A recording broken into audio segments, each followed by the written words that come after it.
Donc moi je m'appelle Rémi Bunir, je vais simplement servir ce soir un petit peu de, je sais pas comment on pourrait dire, d'animateur ou de faire l'échange avec Idriss de Vos. Et puis effectivement, comme l'a dit François, je vais peut-être essayer aussi de poser des questions durant le premier entretien qui répondront peut-être à certaines des vôtres. Et puis sinon, vous aurez tout le loisir, si vous le souhaitez, de poser des questions ou d'échanger après avec Idriss de Vos. Donc je vais présenter peut-être rapidement Idriss de Vos, donc, qui est enseignant d'arabe actuellement à Genève, sur le bassin genevois, mais qui est aussi traducteur de métier, donc a traduit à peu près une vingtaine d'ouvrages de classiques de la littérature islamique, principalement l'œuvre de l'imam al-Razali, mais aussi d'autres ouvrages, qui est aussi auteur d'un roman l'année dernière, en 2019, Ibéris, et qui a créé, il y a maintenant près de 2 ans, l'Institut Imtiaz, qui est donc basé à Genève, et qui s'occupe de donner des cours d'arabe à visée spirituelle, on peut dire, en tout cas autour du Coran. Et ça se fait voilà, sur Genève pour le moment. Vous avez aussi un site internet si vous souhaitez avoir plus de renseignements, vous pourrez en parler peut-être avec lui aussi après.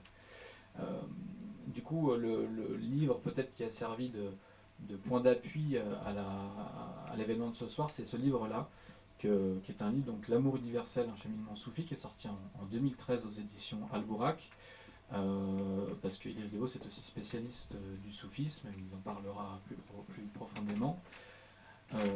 Du coup, voilà, on va peut-être commencer donc à laisser la parole à Idriss Devos avec peut-être une première question, parce que c'est vrai qu'on n'a pas souvent l'occasion d'avoir des événements comme celui-ci à Annecy, donc peut-être une première question, ça serait pourquoi ce livre, pourquoi cette œuvre, et qu'est-ce qui vous a amené à travailler sur ce sujet-là? Alors, la genèse de ce livre est assez complexe puisque elle a commencé par des traductions de poèmes d'amour, avec cette idée de traduire trois grands poètes soufis qui traitaient de l'amour dans des modalités très différentes. Donc c'était Ibn Arabi, qui est donc un peu, tout le monde connaît un peu Ibn Arabi, mais c'est quelque chose de très métaphysique, son style aussi très théologique souvent. Et il y avait aussi Ibn al-Farid, qui lui est vraiment le virtuose. On dit que c'est le plus grand poète soufi de langue arabe, bon, parce que chez les Persans il y a de la concurrence aussi, mais parmi les poètes soufis de langue arabe, Ibn al-Farid, donc, qui est vraiment un très grand virtuose. Et donc il lui écrit dans un style complètement, justement, empreint de tournure de style. Et puis le troisième, ouais, qui était Abou Medienne, qui lui est dans un style très fraternel, dans un amour très fraternel, et donc un style beaucoup plus destiné à la chanson. Et donc ces trois styles m'ont inspiré, et je me suis dit, je vais écrire de la poésie sur l'amour, pour montrer comment le discours sur l'amour prend des modalités différentes, et montrer justement cette étendue qu'il permet. Et de fil en aiguille, je me suis dit, mais après avoir traduit ces poèmes, il faut que je fasse une introduction. Et puis j'ai commencé à écrire une introduction. Et l'introduction m'a amené à me poser des questions. Et une question en appelait une autre, et une autre, une autre. Une porte s'ouvrait et ouvrait sur 1000 questions.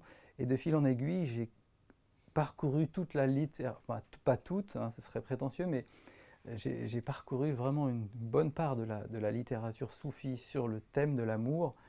Et au final, ce qui était à la fin, ce qui était le thème central du livre, s'est retrouvé à la fin dans un florilège où j'ai ajouté d'autres poètes soufis. Et donc finalement, le livre s'est transformé en étude. Mais en étude parsemée justement de poésie, puisque évidemment le discours sur l'amour ne peut pas être qu'un discours, il faut qu'il y ait un aspect sensible, hein, parce que l'amour c'est aussi un ressenti. Et donc c'est à la fois un cheminement de réflexion et un cheminement de ressenti de l'amour dans diverses modalités. Voilà, donc ça c'est ce qui m'a conduit à écrire ce livre. Parce que justement, effectivement, le livre, il est effectivement parsemé de poésie, de traduction. D'ailleurs, il y en a, je ne sais pas combien de poètes différents cités, j'ai pas calculé, mais c'est vrai que c'est très riche, c'est très varié aussi. Et le livre, effectivement, finalement, on n'a presque pas d'ordre, et c'est plein de petits chapitres sur plein de petites questions, mais finalement, on pourrait les inverser, on pourrait commencer presque par la fin du livre pour arriver au début. Enfin, tout se nourrit l'un l'autre, c'est ce que j'ai ressenti en lisant le livre. Et puis il y a des références évidemment très importantes à beaucoup d'imams de l'histoire islamique, de théologiens, de grands maîtres spirituels, de poètes aussi, mais on a aussi un lien peut-être aussi avec le lieu qu'on a ce soir, puis avec Annecy presque, j'ai envie de dire. Il y a beaucoup de références au christianisme aussi, à la mystique chrétienne avec Simone Veil, saint Thomas d'Aquin, mais surtout et notamment, facilement une quinzaine de fois, saint François de Sales qui est cité à de nombreuses reprises.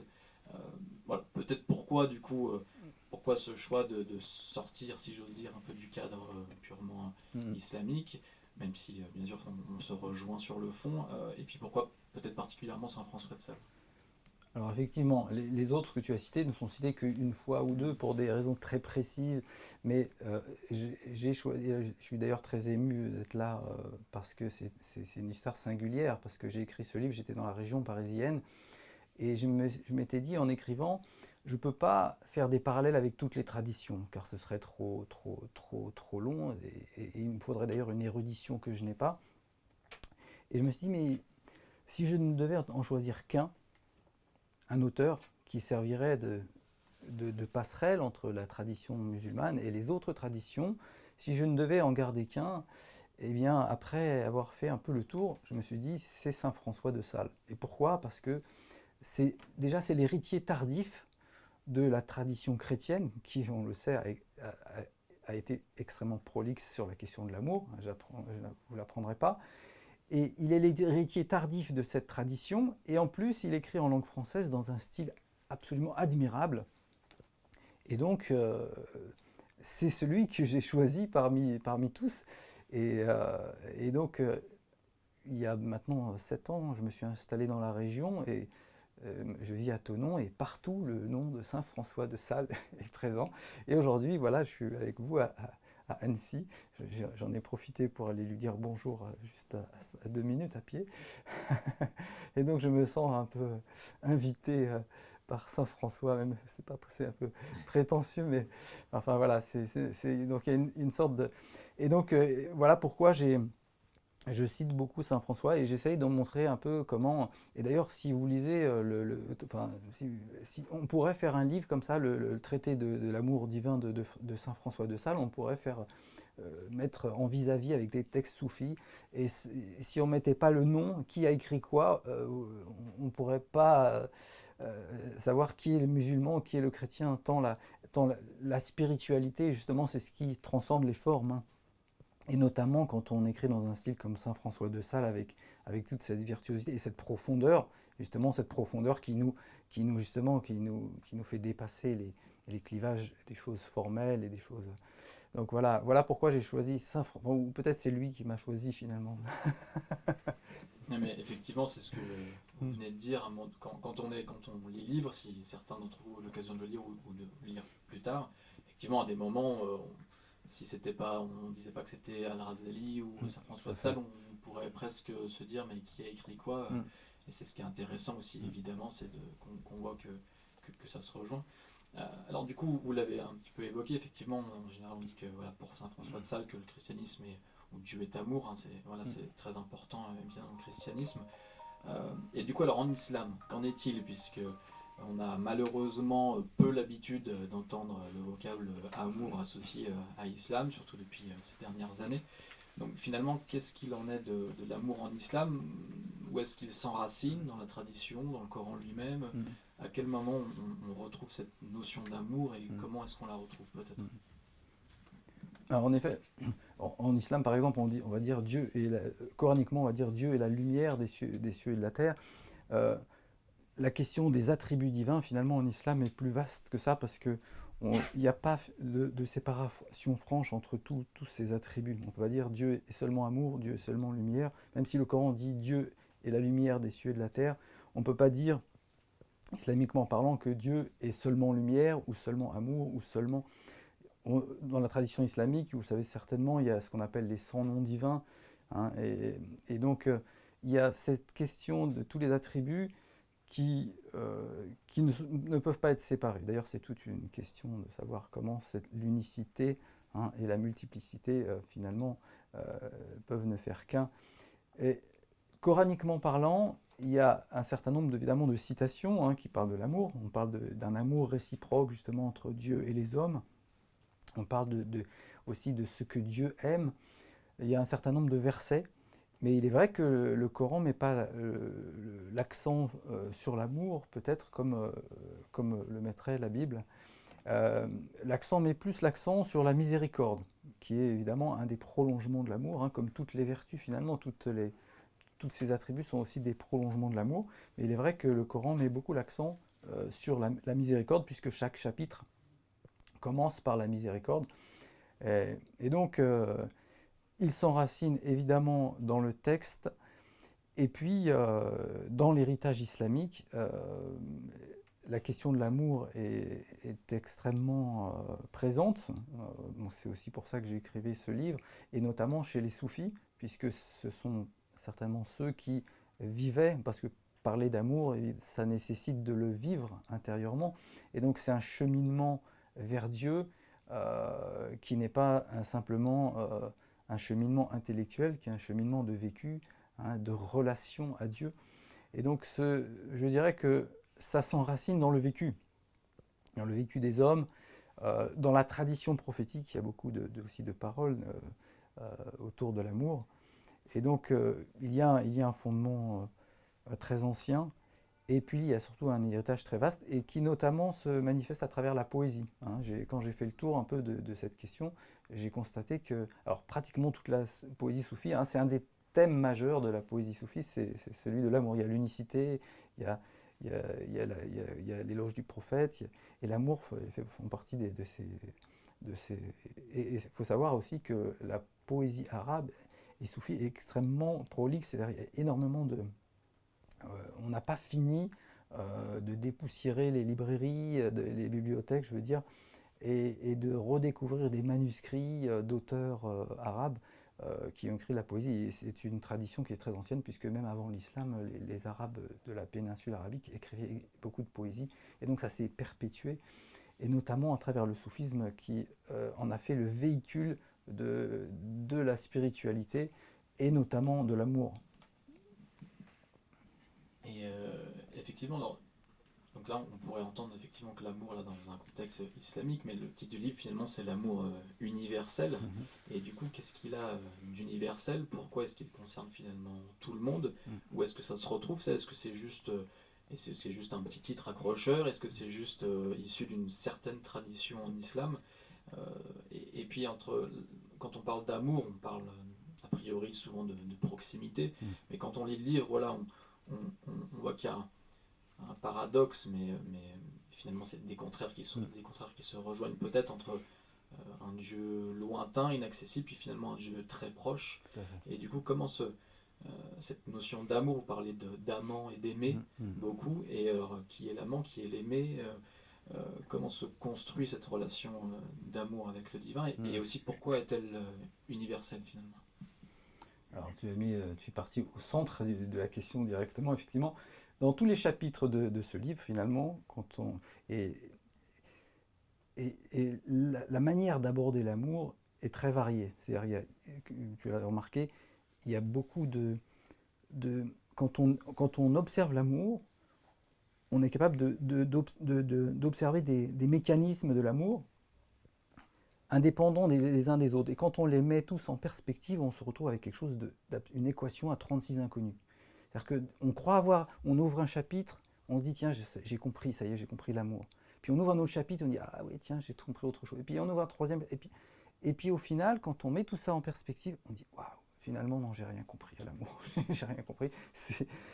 Et chacun de ces chapitres, effectivement, nous ramène aussi à cette dualité qui est insurmontable.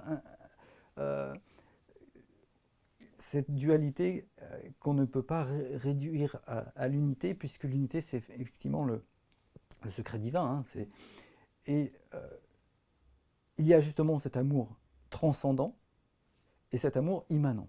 L'amour transcendant, c'est d'ailleurs, Ibn Arabi en parle, il dit que voilà, la transcendance, c'est ce qui nous fait envisager Dieu de manière abstraite. à travers un cheminement intellectuel, à travers une réflexion, et puis il y a l'aspect immanent qui nous fait envisager Dieu de manière sensible. Et le Coran se fait l'écho de ça quand il dit il est au-delà de ce que peuvent appréhender les regards, et il dit par ailleurs, où que vous vous tourniez, est le visage de Dieu. Il dit par ailleurs, il est l'apparent et le caché. Le caché, alors évidemment, le caché, on pense à Dieu transcendant, il est caché, mais il est apparent. Il est apparent dans quoi? S'il n'est pas apparent dans ce qui est apparent, comme dirait Moulay Abid el-Khaoui. S'il n'est pas apparent dans ce qui est apparent, il est apparent dans quoi? Hein? Et donc là, on est vraiment dans l'amour, dans la question de l'immanence et la question de la transcendance, qui sont irréductibles. Et tous les chapitres de l'amour, finalement, nous ramènent à ça. Hein. Même en mode humain, quand on parle de polarité, hein, on est tous, d'une certaine manière, capables de comprendre qu'est-ce que c'est que le masculin et le féminin. Mais si on doit mettre une limite franche entre les deux, ou si on doit les définir, on est bien en peine de le faire. Et toutes ces questions nous ramènent finalement à cette unité qu'on ne peut pas appréhender, qui est le mystère des mystères. Et donc, effectivement, il y a l'amour. Pourquoi il est universel? Parce qu'il relie le tout. Hein. Il relie le tout, il relie ce qui est extrêmement transcendant et à la plus petite des feuilles de l'arbre qui tombe, à la fourmi il est universel. Il nous relie à l'être, donc justement, c'est l'amour de Dieu à l'homme, il y a l'amour des hommes entre eux, il y a l'amour des hommes pour la création, et tout cela est relié hein, par justement une infinité de mécanismes qui chacun présente lui-même ses secrets, ses mystères. Et du coup, peut-être dans le Coran ou dans la tradition prophétique, je ne sais pas en termes de parole, à quel moment peut-être il y a des sortes d'injonctions à l'amour presque en termes de décret divin ou d'ordre quelque part avec un grand O. À quel moment on retrouve ça parce que c'est vrai qu'aujourd'hui dans les débats on a souvent l'écho de certains versets plutôt à tendance a priori violente, mais où sont les traces justement de cette parce que tout ce livre et puis tous les grands noms qui sont cités, évidemment, puisent ça de quelque part. Et du coup, à quel moment, peut-être si vous pouviez nous donner peut-être quelques des versets ou hadiths ou paroles pour montrer qu'effectivement, c'est quelque chose qui est évidemment bien présent. Tout à fait. Alors, le plus célèbre des versets coraniques, c'est celui qui dit que Dieu les aimera et que eux l'aimeront. Donc là, on a vraiment cet amour réciproque entre Dieu et les hommes. Hein. Dans la tradition, il y a aussi beaucoup de choses, notamment n'est pas un véritable mu'min, qu'on traduit généralement par croyant, celui qui n'aime pas pour son frère ce qu'il aime pour lui-même. Donc finalement, ça rejoint ce qu'on trouve dans la tradition chrétienne. Donc dès le début de l'islam, cette question de l'amour est présente. Hein, et c'est vrai que on l'a un peu peut-être. Je pense aussi que c'est dû au développement de la tradition. Hein. Toute tradition se développe dans une histoire, dans un cadre, et que ce cadre a forcément une incidence sur le développement de cette tradition, sur son cheminement, son orientation, et le fait de mettre l'accent sur une chose et pas sur une autre. C'est pour ça qu'on a besoin, dans toutes les traditions, de ces gens qui revivent la tradition de l'intérieur, qui retournent aux sources et qui peuvent, par une visite intérieure de la tradition, nous restituer l'essence en permanence, parce qu'on est tout le temps dans une dynamique qui décentre les choses finalement. Hein. Le dogmatisme, c'est ça. C'est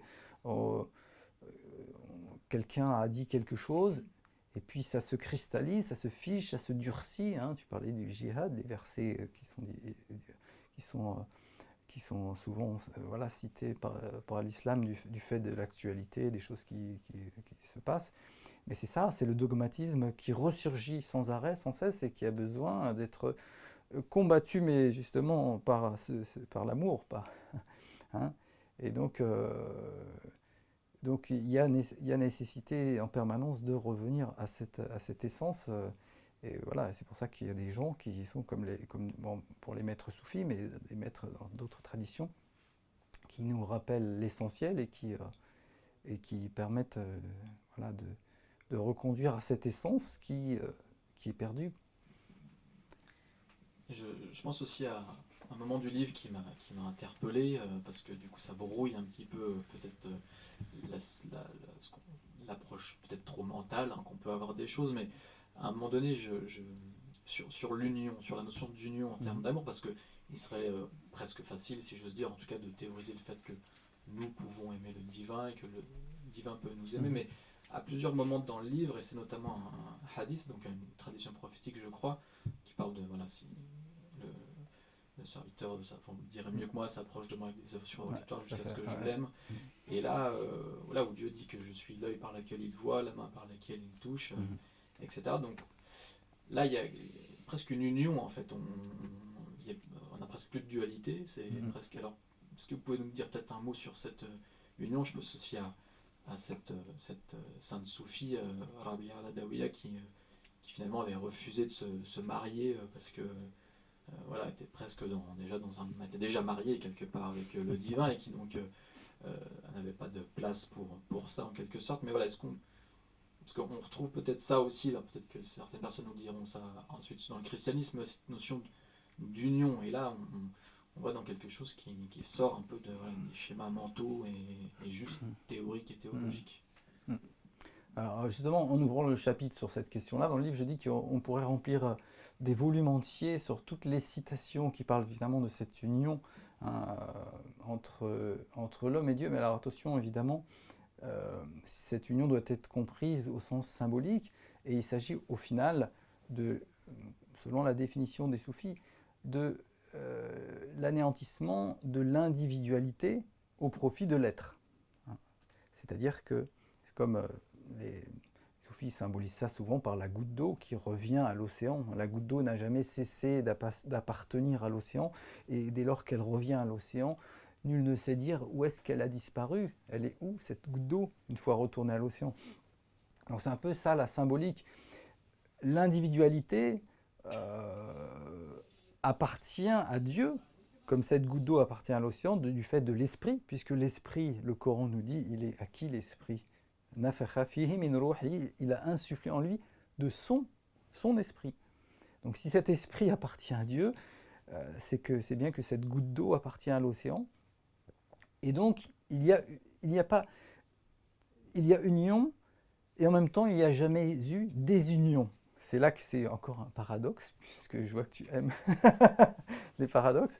Hein. Et justement, quand on va au-delà de ce fana, puisque les soufis appellent ça le fana, c'est-à-dire l'extinction de l'individu, eh bien, il y a au-delà du fana, il y a encore ce qu'on appelle le baqa, la persistance.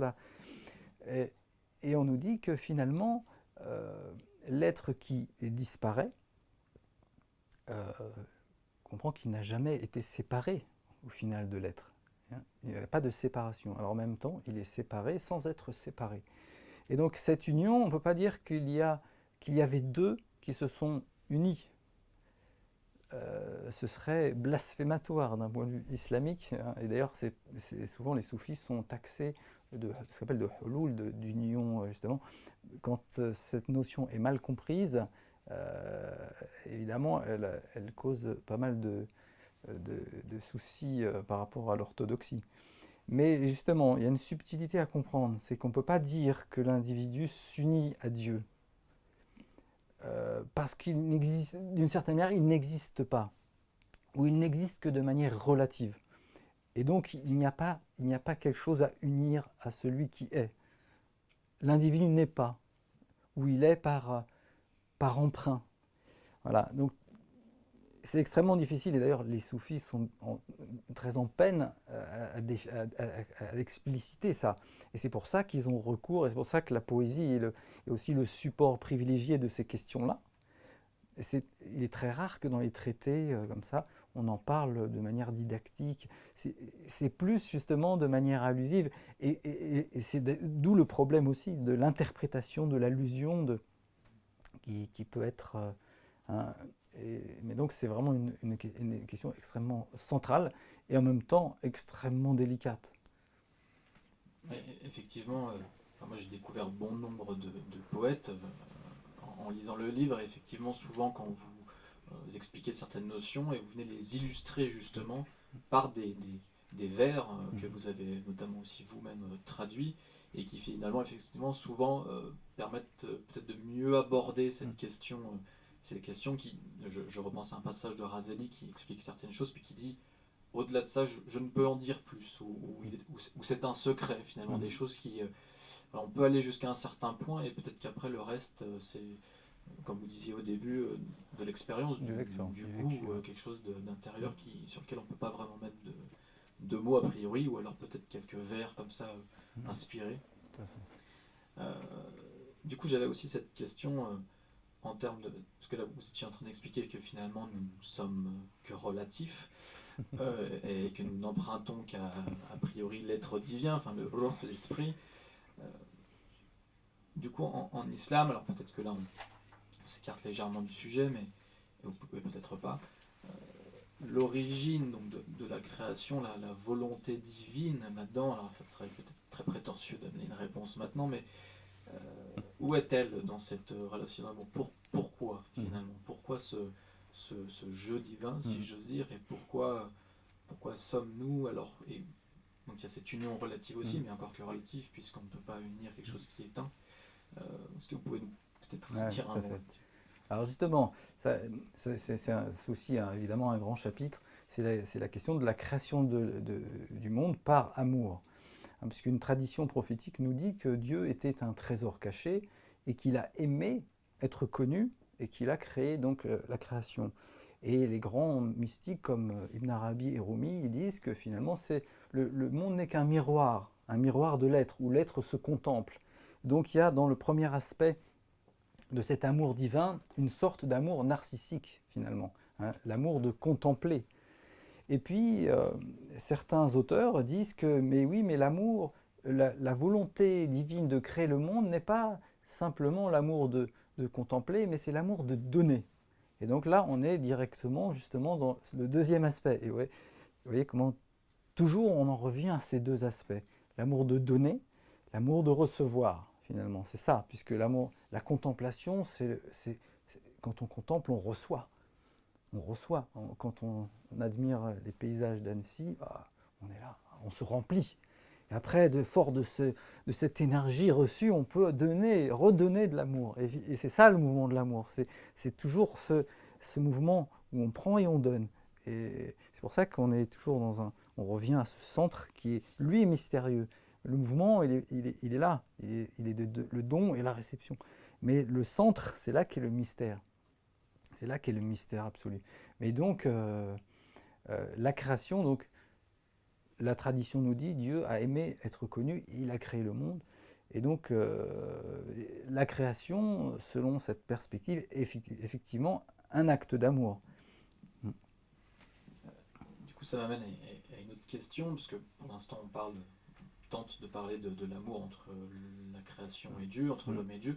Mais du coup, qu'en est-il dans cette perspective de l'amour entre l'homme et l'homme, alors l'homme avec un grand H, bien sûr, entre l'homme mais dans la création de manière générale, où se situe du coup la réflexion de l'islam là-dessus?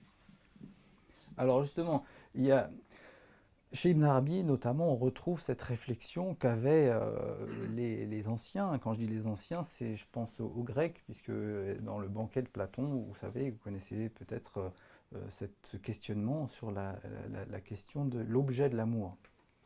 Et l'objet de l'amour, donc selon ce qu'on a retenu de Platon, puisqu'en réalité dans le banquet, il cite un certain nombre d'avis là-dessus. Donc, je ne saurais dire, moi, finalement, s'il avait un avis précis là-dessus. Mais souvent, on retient que la vision de Platon, c'est de dire que l'objet de l'amour est nécessairement absent. Vous voyez, on va revenir à la question humaine, parce que c'est complètement lié. Est nécessairement absent, et que donc, l'amour est lié au désir. Et dès lors que j'obtiens ce que j'ai, je ne le désire plus, donc je ne l'aime plus. Et d'autres ont dit, du coup, notamment Aristote, non, finalement, l'amour l'objet de l'amour, c'est une puissance de jouir associée à un objet extérieur. Et que donc on se réapproprie ce... Et donc on était là dans ce questionnement, et effectivement il est par rapport à l'amour humain, hein, dans la relation humaine. Est-ce que dans la première perspective, ça veut dire quoi? Ça veut dire qu'on ne peut pas aimer continuellement. L'amour est voué à s'éteindre puisqu'il est associé au désir. Et si j'obtiens l'objet de mon désir, je ne l'aime plus et donc l'amour se disparaît. Et dans la deuxième perspective, on est aussi dans un paradoxe, hein, que si cet amour a une source intérieure, qu'en est-il de la souffrance en amour, etc. Donc tout ce questionnement-là, de mon point de vue, il est résolu par les mystiques justement dans cette notion d'amour dynamique, hein. On n'est plus dans un amour statique, on n'est plus finalement dans un amour qui est dans un sens unique, comme une rivière qui s'épuise, hein, qui coule et puis qui s'épuise. Non, on est dans un amour qui est dynamique. On revient à cette spirale. Dans l'amour humain, on est dans cette relation-là comment dire, de don et de réception. Et la deuxième question, le deuxième questionnement important sur cette question, c'est finalement la question de la vertu, puisqu'il y a toute cette question aussi très philosophique. C'est pour ça qu'un la question de l'amour, il y a le questionnement théologique, mais aussi le questionnement philosophique, le questionnement humain. C'est pour ça que tous ces chapitres entremêlés nous donnent une architecture assez complexe. Mais il y a aussi cette question, donc, est-ce qu'on aime ce qui nous ressemble? Est-ce qu'on aime ce qui nous est opposé, hein? Et donc on a effectivement, on a l'amour, on a les polarités qui s'attirent, hein. Et puis par ailleurs, on a l'amour du ressemblant, l'amour de... Donc ça c'est tout un chapitre aussi philosophique qui se résout en comprenant que la manière de découper les choses est différente en fait. Dans l'amour de la polarité, on a deux, et dans l'amour de la vertu, finalement, puisque c'est l'amour au pluriel, là on est dans un découpage multiple. Et la question de l'acquisition des vertus, de la reconnaissance des vertus, et là le terme reconnaissance est extrêmement important dans ce chapitre-là, puisque finalement la tradition prophétique nous dit les âmes sont comme des armées coalisées, celles qui se reconnaissent mutuellement s'unissent. Et donc il y a la question de la reconnaissance. Ce n'est pas une question de connaissance, c'est une question de reconnaissance. Reconnaître la beauté de la vertu fait créer l'amour. Donc c'est la reconnaissance. Et alors quand on dit reconnaissance, ça présuppose connaissance préalable. Et c'est pour ça qu'il y a cette autre question, vous voyez, on n'en finit pas. Cette autre question, est-ce que l'amour précède la connaissance ou la connaissance précède l'amour? Et donc, par exemple, si vous aimez la fraise, vous pouvez dire oui, mais je l'aime parce que je l'ai goûtée. Oui, mais si vous n'étiez pas prédisposé à aimer la fraise, comment auriez-vous pu l'aimer? Et donc, il y a entre vous et la fraise un lien prééternel, si on peut dire, qui vous unit à elle et qui vous prédispose à l'aimer, sans quoi vous ne seriez pas prédisposé à l'aimer. Il y a en vous quelque chose qui est un récepteur du goût de la fraise. Or, ce récepteur, il précède l'union à la fraise. Et on en revient à cette... Donc, la reconnaissance de l'autre, de sa vertu, et aussi le secret de l'amour. Et le travail sur soi, qui est donc tout le cheminement, est de travailler sur notre propre nature, afin d'élargir notre horizon, notre perspective et notre capacité à aimer. Puisque finalement, c'est à travers notre propre construction intérieure, notre propre capacité à reconnaître les vertus, et donc à les faire siennes, que l'on étend notre capacité d'amour. Et donc l'amour du prochain passe par ça, passe par la reconnaissance en fait des différentes modalités, et qui conduit finalement, encore une fois, c'est pour ça que c'est aussi cette idée d'amour universel, puisque l'idée c'est de reconnaître le divin dans toutes ses formes. La tradition nous dit qu'au jour du jugement, Dieu se manifestera aux gens selon une forme qu'ils ne reconnaîtront pas. Et Dieu dira, maintenant tu n'es pas mon Seigneur. Et après, il se manifestera à eux selon une forme qu'ils reconnaîtront et diront, ah oui, tu es bien mon Seigneur. Et vous voyez un peu tout l'enjeu qu'il y a derrière ça. C'est la reconnaissance de l'autre, c'est aussi la reconnaissance du divin. Et on en revient donc à l'immanence, hein, la présence de Dieu dans les choses. Justement, avec l'exemple que vous venez de donner, moi, c'est ce que j'ai lu à mon dos de livre. Alors, il y a déjà effectivement cette histoire de désir. Donc, on désire parfois, comment pourrait-on désirer quelque chose que l'on ne connaît pas? Et du coup, tous les grands mystiques et tous les aspirants peut-être que nous sommes ici, parfois cette attraction, ce désir du divin, d'où est-ce qu'il émane, et du coup ça parle peut-être de cette reconnaissance, de cet effet miroir, peut-être aussi avec la création. Et de fait, quand j'ai lu le livre, ce qui m'a marqué aussi, c'est que l'amour finalement va beaucoup plus loin que simplement ce que l'on est peut-être disposé à aimer tout de suite maintenant, mais effectivement prédisposé, mais peut-être aussi à dépasser à un moment donné ces prédispositions presque, j'ai envie de dire, parce que si Dieu se manifeste en toute chose, si, comme vous l'avez dit, là où que nous nous tournions, là est le visage de Dieu, ça veut dire que, et ma miséricorde aussi englobe toutes choses, hein, des choses qu'on retrouve dans le Coran. Alors ça veut dire que finalement Dieu est partout à la fois, en toutes choses, au-delà de ces choses-là aussi. Et du coup, ça appelle quand même un certain relativisme des tensions qu'il peut y avoir, de notre rapport à l'adversité. Et ça me pose aussi forcément alors la question peut-être plus actuelle, peut-être presque, je ne sais pas, politique, mais de l'état actuel des choses. Est-ce que cette dynamique en islam aujourd'hui est en panne? Est-ce qu'elle est tout simplement obstruée par ce qu'on peut voir? Est-ce qu'à un moment de l'histoire, ça a pris beaucoup plus de place? Est-ce que c'était beaucoup plus répandu, ces notions-là?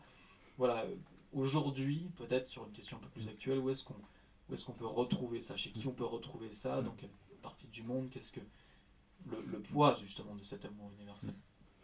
Alors, le plan historique, je ne suis pas forcément spécialiste, mais par contre, ce que je peux dire sur cette question-là, c'est que autant il y a le cercle vicieux de la haine, autant il y a le cercle vertueux de l'amour. Et le cercle vertueux, alors la bonne et la mauvaise nouvelle, c'est que la voie de l'amour, c'est la voie du sacrifice, mais c'est en même temps la voie du bonheur. Pourquoi? Parce que quand je sacrifie, lorsque je donne, je sacrifie quelque chose, mais lorsque je suis généreux, je donne par amour, et donc le plaisir de donner transcende le sacrifice, et donc la souffrance d'une certaine manière. Et il en va de même de toutes les vertus. Et donc la voie de l'amour est à la fois la voie du sacrifice, mais en même temps du bonheur. Car à partir du moment où la vertu est acquise et devient un plaisir, eh bien le sacrifice n'est plus une douleur. Au contraire, la douleur est transcendée par l'amour. Et donc la voie de l'amour, c'est effectivement la voie du sacrifice. Et alors on peut se dire, oui, mais alors si on n'est que dans le sacrifice, on finit par mourir, se dépérir. Oui, mais quand vous donnez aux gens, quand vous êtes dans cette dynamique d'amour, qu'est-ce qui se passe? Quand vos voisins vous aiment, quand vos familles vous aiment, ils finissent par vous donner quand même. Parce qu'eux aussi, ils ont de l'amour. Et donc, ils vous la restituent. Et donc, c'est comme ça qu'on crée une société vertueuse. C'est en reprenant le cheminement de l'amour, qui, effectivement, consiste à donner en premier. C'est pour ça que l'islam met l'accent sur la zakat, l'aumône. Hein. Et quand on dit l'aumône, ça veut dire aussi en arabe une purification. Hein. Et l'aumône, mais aussi le symbole de toutes les formes de sacrifice. Hein. Et donc, ce cheminement-là, c'est le cercle vertueux de l'amour. Le sacrifice, mais pas le sacrifice pour le sacrifice pour l'amour, le sacrifice motivé par l'amour, le sacrifice qui, justement, est transcendé par cette énergie intérieure qui permet de faire même le plus grand des sacrifices, le don de sa vie. On voit des gens qui se donnent leur vie comme ça, hein, pour une cause noble et qui sont capables de donner jusqu'à leur vie pour... Donc c'est le cercle vertueux de l'amour, c'est ça, c'est de donner, c'est d'être dans la vertu finalement. C'est pour ça que le cheminement soufi ne parle que de ça, que de la purification de l'ego, que de le travail sur soi, etc. Et toutes les traditions d'ailleurs, hein, c'est pas que le soufisme. Merci. Alors le temps passe vite, enfin pour moi en tout cas, je sais pas pour le reste. On va peut-être maintenant plutôt passer à l'assemblée. Donc si des personnes ont peut-être des questions ou des remarques ou des choses à apporter, à compléter peut-être, euh, vous êtes libre de les poser maintenant. Cher. Mais pour lancer, déjà merci pour votre intervention, elle était précise, intéressante et documentée. Ça fait toujours plaisir d'avoir ça ici. J'ai une question peut-être plus de profane, une connaissance plus parcellaire que Rémi peut avoir de la question soufie. Et du coup j'ai une question qui est un petit peu double sous forme d'un constat et d'une ouverture. Quelles seraient selon vous les raisons pour lesquelles ce message universel d'amour aujourd'hui dans l'islam ne pèse pas plus lourd que ça? Une question vraiment de constat. Pourquoi la voie du soufisme n'est pas celle qui est majoritaire alors qu'elle pourrait l'être, j'imagine. Et donc la deuxième question qui est sous-jacente, c'est qu'est-ce qu'on pourrait faire? Comment les théologiens, puisqu'on sait qu'il n'y a pas vraiment d'instance autoritaire centralisée dans l'islam, comment les théologiens, comment les lecteurs du Coran les exégètes, peuvent justement participer au développement plus large du soufisme pour lutter peut-être contre les voies les moins éclairées de l'islam? Alors déjà, pour recentrer les choses, le soufisme en fait n'est pas considéré comme une forme de l'islam, il est considéré plutôt comme une science, et la science centrale de l'islam, hein, puisque traditionnellement tous les savants musulmans considéraient le soufisme comme une science, la science de la tazkiyat et nafs, donc de la purification de l'ego, la science du cheminement vers Dieu, etc. Donc c'était le cœur de l'islam. D'ailleurs, le Coran, dans ses premières révélations, parle que de choses comme ça essentielles qui sont reprises par le soufisme. Donc ça, c'est la première chose. On ne peut pas distinguer le soufisme de l'islam. Par contre, évidemment, on peut avoir un islam qui met justement l'accent sur le soufisme et qui donc remet la pyramide à l'endroit, qui se pose sur des bases solides et spirituelles. Et puis on a un islam inversé qui a complètement occulté, et d'ailleurs il y a un combat que l'on sait contre le soufisme de la part de certaines formes d'islam. Donc là on a une pyramide qui est inversée, c'est-à-dire que on parle de choses formelles, comment on s'habille, est-ce qu'on met la barbe, est-ce qu'on voilà, et puis la spiritualité est occultée. Et donc là, on est dans une forme aberrante. Comment combattre ça? Alors là, comment moi, je parle du cercle vertueux, hein, de l'amour. Évidemment, il faut instruire les gens aussi. Alors, c'est très difficile, notamment dans des endroits où les gens sont en souffrance, de faire passer un message de paix et d'amour. Dire ah oui, aimez-vous les uns les autres. Oui, mais là, je suis en train de me faire massacrer. C'est pas évident de faire passer un message d'amour dans un contexte de guerre, dans un contexte d'extrême souffrance. Les gens, quand ils pensent à la religion, s'ils ont la crainte de Dieu pour ne pas faire des choses abominables, c'est déjà. Vous voyez, donc déjà, apporter de la paix, c'est la première des choses. On ne peut pas demander aux gens d'être bienveillants, etc., quand ils meurent de faim, quand ils sont en souffrance. Donc ça, c'est la première des choses. Il y a vraiment un travail politique qui nous dépasse, nous, apporter de la paix, de la stabilité, et ensuite instruire les gens de leur religion, hein, dans ce qu'elle a de plus beau, quoi. Car tout ça, voilà, ça existe, c'est présent. Mais simplement, comment le transmettre, hein? Est-ce que peut-être quelqu'un aurait une autre question, voudrait prendre la parole? Moi, je fais juste l'intermédiaire. Si vous avez des questions, n'hésitez pas, je vais vous transmettre le micro. Est-ce qu'il y a des interventions, des demandes? Vous avez évoqué François de Sales, disant qu'il y avait une expression de l'amour qui était très proche de celle des poètes soufis. Est-ce qu'on sait s'il connaissait ces poètes? Et à défaut, est-ce que ça signifierait qu'il y a une sorte de révélation universelle de l'amour qui serait en tout cas dans ces deux traditions. Qu'est-ce qu'on en sait? Alors, on m'a parlé d'un spécialiste à Annecy de Saint-François. Alors, pour l'aspect historique, peut-être que tu peux nous redire, François, comment il s'appelle ce spécialiste? Vous connaissez, c'est le père Tournade. Voilà, le père Tournade. Ça, pour l'aspect historique, d'ailleurs, j'ai bien l'intention d'aller le voir. Mais par contre, ce qui est sûr, c'est qu'il y a une expérience universelle de l'amour. Et donc, celui qui parle d'expérience, il va retranscrire ce qu'il a vécu. Donc, forcément, j'ai envie de dire, c'est une fatalité. Ça ne peut pas être autrement. Hein, que vous preniez un juif aussi qui vit sa judaïté de manière spirituelle, un bouddhiste, ils vont retranscrire des vécus qui sont identiques. Après, la modalité d'expression par rapport justement au patrimoine dans lequel dans lequel ils grandissent, prend parfois des formes, parce que les concepts ne sont pas exactement les mêmes, mais on retrouve, quand on va au cœur du cœur, on retrouve exactement les mêmes expériences. Donc il y a une expérience de l'amour universelle, ça c'est évident. Après, est-ce que Saint François a lu les soufis? Là, on demandera au père Tournade. Est-ce qu'il y a d'autres questions ou demandes? Dans ce cas-là, je vous invite à prolonger, si vous le souhaitez, la discussion avec Idriss et Rémi. Je vous signale aussi que l'on a de nombreux livres autour du soufisme et autour du questionnement soufi, avec Martin Lings et Eric Geoffroy notamment, qui est un grand spécialiste du soufisme en France, et qui les met de manière très claire et précise. Et c'est des livres qui sont vraiment des très bons supports, en tout cas, de développement. Donc merci à Idriss et Rémi pour cette présence. Merci. Et puis merci à vous tous d'être venus ce soir et d'avoir participé à cet échange et cette rencontre. Merci à vous.